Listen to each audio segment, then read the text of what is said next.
Naturel possédé en collaboration avec OPIC Nature et les réseaux des jeunes catholiques pour un environnement durable en Afrique a lancé ce mercredi 18 décembre au complexe scolaire Michel Douaourt un programme d'éducation environnementale dit Zéro Plastique. Ces programmes visent à sensibiliser les habitants de Goma sur l'importance du recyclage des déchets plastiques pour préserver leur environnement. En même temps que ces déchets à la poubelle, c'est que nous devons en fait les donner une valeur ajoutée. Selon Madame Denise Kialouahi des Naturels Possédés, les enfants sont les meilleurs ambassadeurs pour diffuser ces messages. Ils peuvent facilement sensibiliser leur famille et leur communauté. C'est pourquoi les organisateurs de ce programme ont débuté cette sensibilisation dans des écoles. Nous venons lancer ces programmes avec les élèves de cette institution.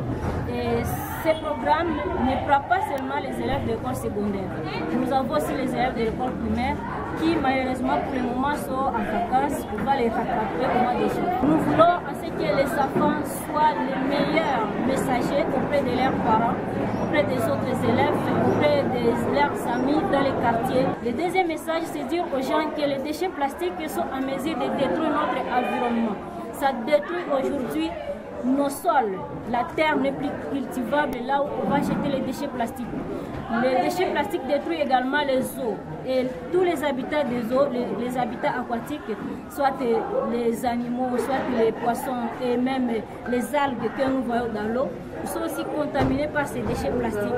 Et c'est pourquoi c'est un appel, c'est une alerte au monde, aux habitants de la ville de Goma. Tous les déchets plastiques que nous jetons par-ci par-là vont juste dans les lacs.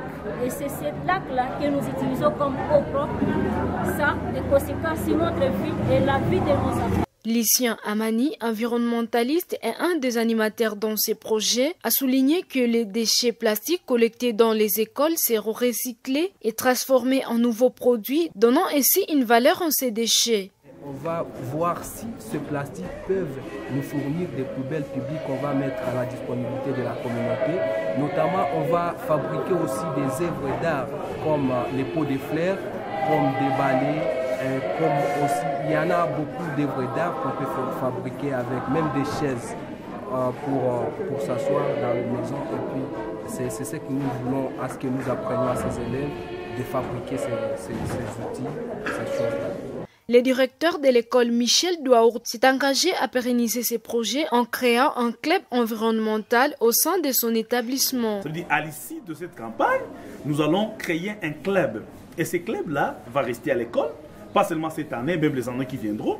Et ce club sera en train de discuter sur différents sujets qui ont trait avec l'environnement. Et aussi, ce club fera toujours descendre sur terrain, parce que vous savez, l'école a des voisins, ainsi de suite, sera en train de sensibiliser aussi la population pour la bonne gestion de l'environnement. Les élèves présents en cet événement ont montré un grand intérêt pour cette initiative. Dans un premier temps, le programme Zéro Plastique ciblera 30 écoles de la ville de Goma.